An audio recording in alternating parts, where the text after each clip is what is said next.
Fala, amigo de Jesus, seja muito bem-vindo aqui. É sempre um prazer receber você para juntos meditarmos a poderosa Palavra de Deus. Hoje, juntos, vamos ler o Evangelho de Jesus Cristo, que foi escrito por Mateus, lá no capítulo 19, versículos do 3 até o 12. Agora vamos ler a nossa passagem. Naquele tempo, alguns fariseus aproximaram-se de Jesus e perguntaram para o tentar: É permitido ao homem despedir sua esposa por qualquer motivo? Jesus respondeu: Nunca lestes que o Criador, desde o início, os fez homem e mulher? E disse: Por isso o homem deixará pai e mãe e se unirá à sua mulher, e os dois serão uma só carne? De modo que eles já não são dois, mas uma só carne. Portanto, o que Deus uniu, o homem não separe. Os fariseus perguntaram: Então, como é que Moisés mandou dar certidão de divórcio e despedir a mulher? Jesus respondeu: Moisés permitiu despedir a mulher por causa da dureza do vosso coração, mas não foi assim desde o início. Por isso eu vos digo: quem despedir a sua mulher e não ser em caso de união ilegítima e se casar com outra, comete adultério. Os discípulos disseram a Jesus: Se a situação do homem com a mulher é assim, não vale a pena casar-se. Jesus respondeu: Nem todos são capazes de entender isso, a não ser aqueles a quem é concedido. Com efeito, existem homens incapazes para o casamento porque nasceram assim, outros porque os homens assim os fizeram. Outros ainda se fizeram incapazes disso por causa do reino dos céus.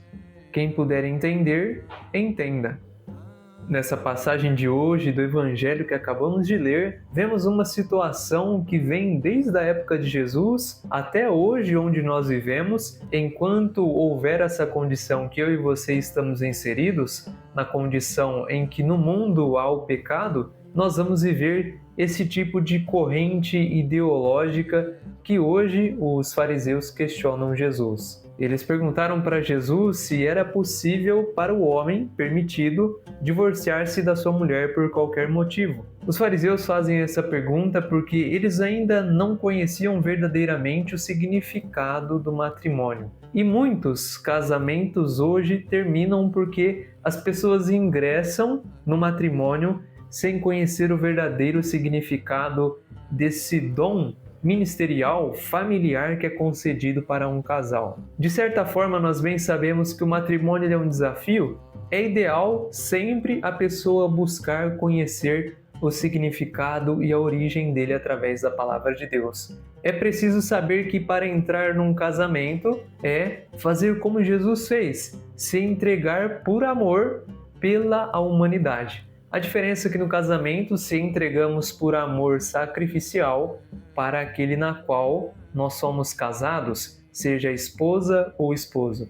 As pessoas devem entrar no casamento não para chamar o outro de minha vida, ou melhor, de chamá-lo de minha morte, porque é necessário morrer para si mesmo para viver o casamento para com o outro. Entender que o casamento é um tempo constante de sacrifício de um para com o outro, de entrega, é fundamental para ter em mente que dessa forma tudo pode viver de maneira mais ordenada e mais harmônica possível. Tenhamos em vista, cada um deve ajudar o outro a chegar até a eternidade junto a Deus. Esse é o ministério do matrimônio. É quando o marido auxilia a mulher a ser lapidada para encontrar-se com Jesus na eternidade.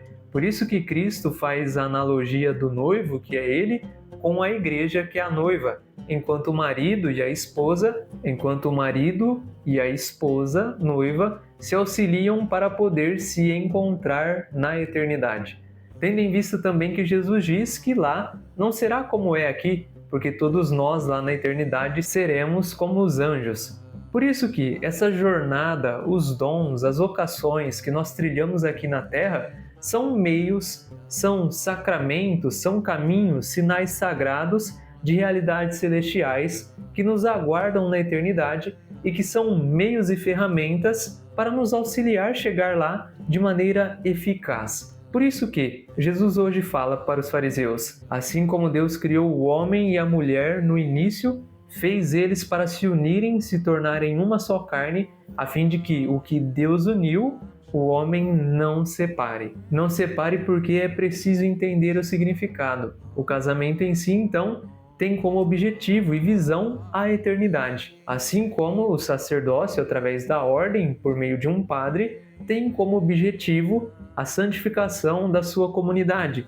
O pastor, o pastoreado de um pastor numa denominação cristã não católica, tem como objetivo a orientação, a santificação e a condução dos fiéis até a eternidade junto a Cristo. Por isso que possamos, nesse mês que nós estamos, contemplar os dons que Deus nos concedeu das vocações, seja a vocação da ordem, seja a vocação do matrimônio, vocação religiosa, a vocação do pastoreio para quem segue uma outra denominação, que possamos ter em vista então que a família principalmente, e hoje como tratamos no Evangelho, o matrimônio, ele é sagrado e precisamos respeitá-lo e viver bem. E para viver bem é preciso viver como a palavra de Deus nos orienta, assim para todas as áreas da nossa vida.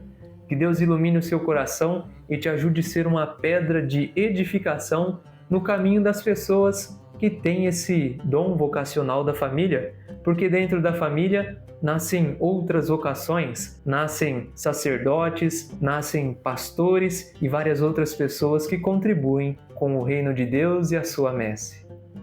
É bom saber que você chegou aqui até o final desse vídeo. Você que está aqui com certeza tem um chamado, uma vocação na sua vida, seja para ser alguém que conduz, cabeça de uma família ou auxiliadora de uma família, ou seja, você que pode se tornar um sacerdote ou até mesmo um pastor. Deus chama cada um de nós a assumirmos o nosso compromisso na sua igreja para que ela cresça e o reino de Deus se manifeste. E essas ideologias erradas que contrariam a vontade de Deus cada vez mais venham a diminuir. Seja você esse colaborador no reino do Senhor. Até a próxima!